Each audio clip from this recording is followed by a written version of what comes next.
미국의 제닛 옐런 재무장관이 중국을 방문해서 과잉 생산을 억제하지 아니하면 엄청난 후폭풍에 직면할 수 있다. 이런 경고를 했습니다. 한마디로 과잉 생산을 제대로 조절하지 아니하면 중국이 상상 초월의 위기를 맞을 수 있다라고 경고를 한 겁니다. 왜 그런지 와이타임스가 분석해 봤습니다. 지금 시작합니다.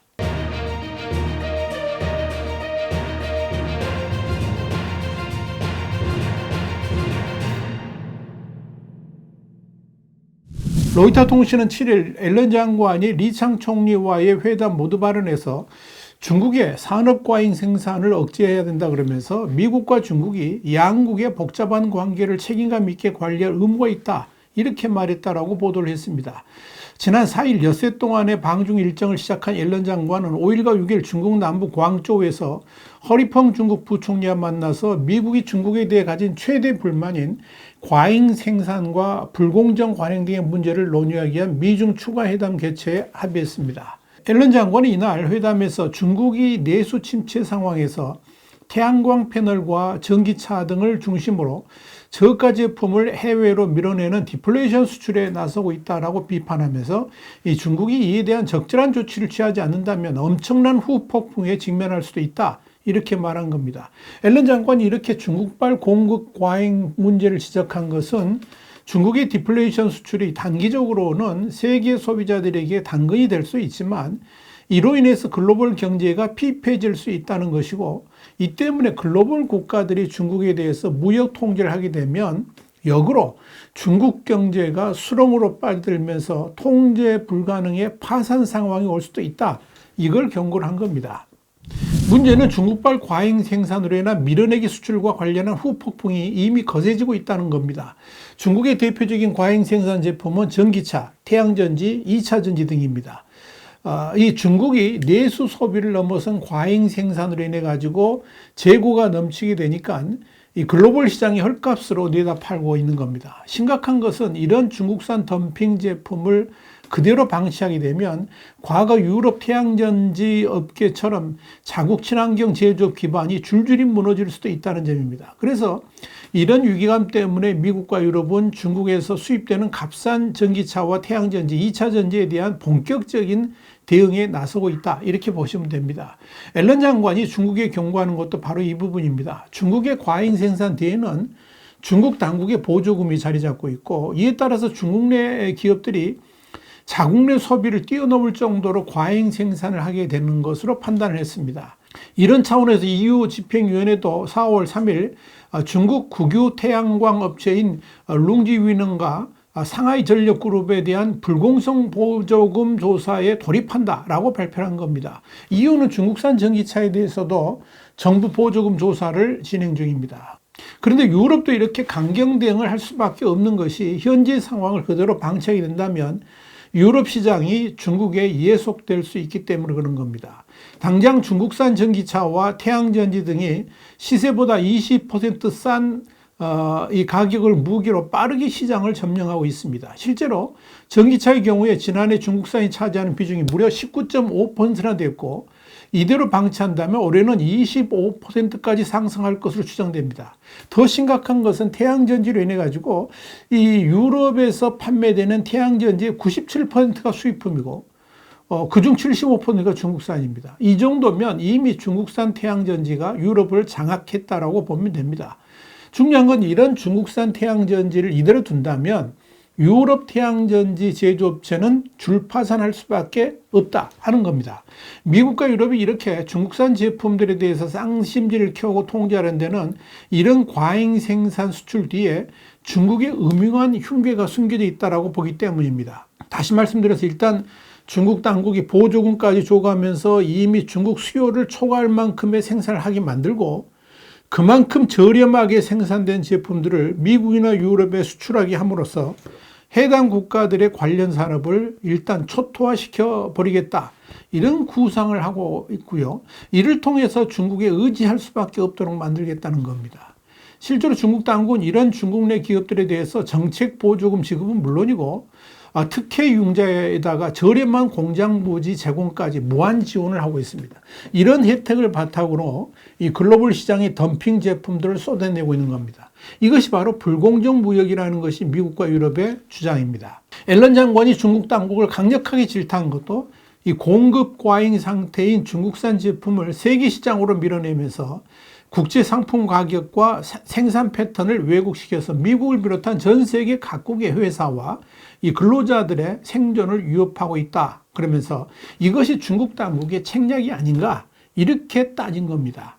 사실 미국의 이런 경고는 이번이 처음 아닙니다. 지난해 7월에도 이 앨런 장관의 베이징 방문 당시에 이 문제를 집중 거론한 바 있고, 올해 2월에도 제이샴보 재무부 국제함당 차관이 이끄는 대표단이 중국을 찾아서 또다시 중국이 국제시장 덤핑을 통해서 공급 과잉 문제를 해결하려고 한다면 동맹국과 함께 필요한 조치를 할 것이다. 이렇게 경고한 바 있습니다. 그러면서 중국이 이 과잉 생산 제품의 덤핑 수출을 통제하지 않자 이번에 또다시 앨런 장관이 나서가지고 사실상 최후 통첩성의 경고를 한 겁니다.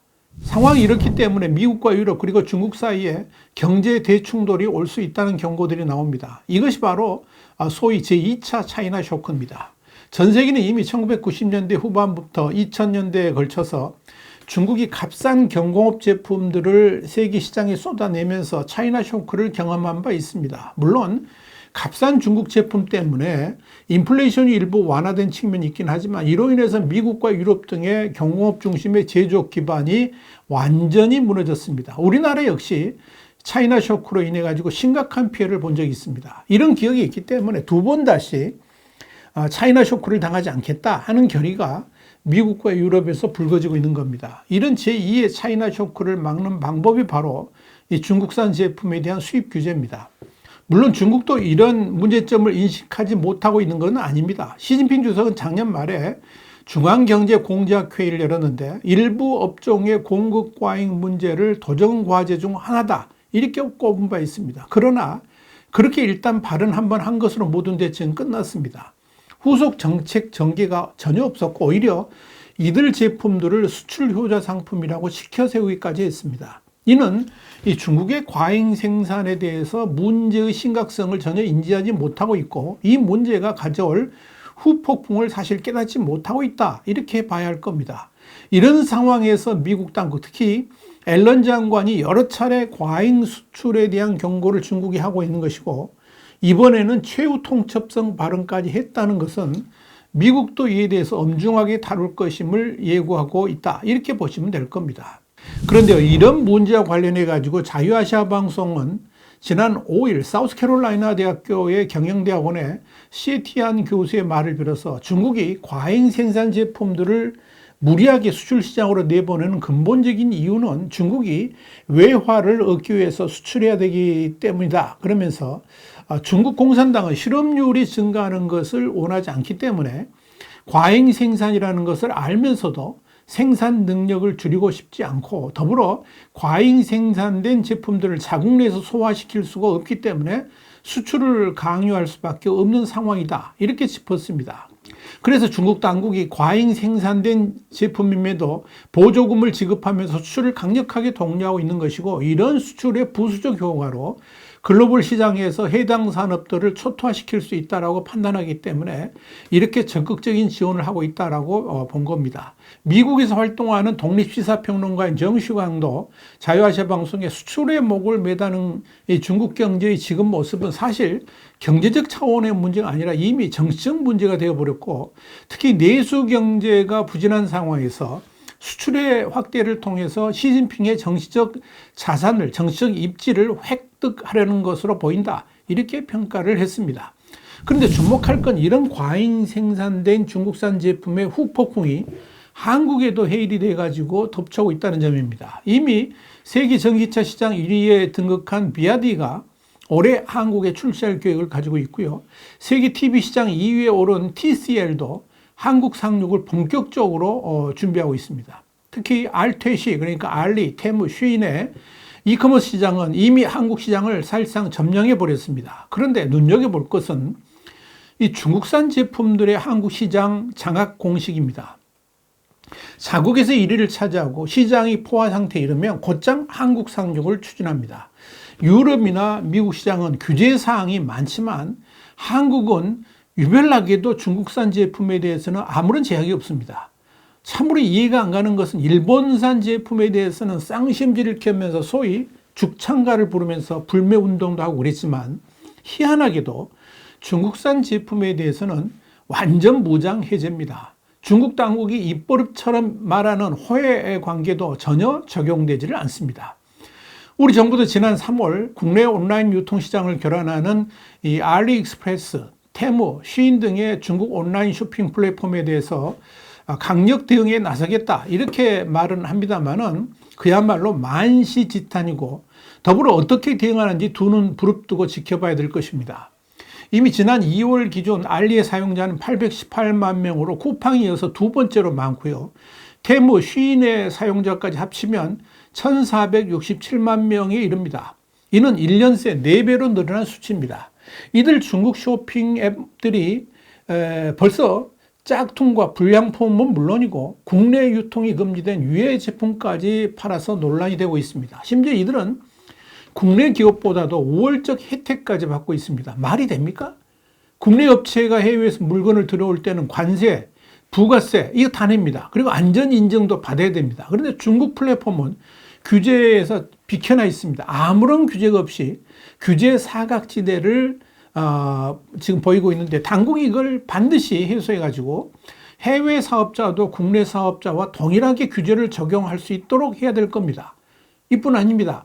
중국 업체들은 한국에서 과일, 채소 같은 신선식품 시장까지 진출하고 있는데 정작 국내 대형마트들은 의무휴업에다가 영업시간 제한 규제, 거기다 새벽 배송도 하지 못하도록 규제하고 있습니다. 대기업 특혜라는 것 때문에 그런 거죠. 분명한 이런 역차별 때문에 오히려 중국 업체들만 혜택을 받고 있는 겁니다. 정치권의 대기업 특혜라는 족쇄가 우리나라의 유통산업을 이렇게 병들게 만들고 있고 동시에 중국 기업들은 엄청난 특혜를 받으면서 성장해 가고 있다. 이렇게 보시면 됩니다. 이런 잘못된 관행, 이제는 과감하게 수술해야 되지 않겠습니까? 이런 관점에서 정치인들의 존재 이유가 뭔지 다시 한번 생각하게 만듭니다. YTN 정세분석이었습니다. 감사합니다.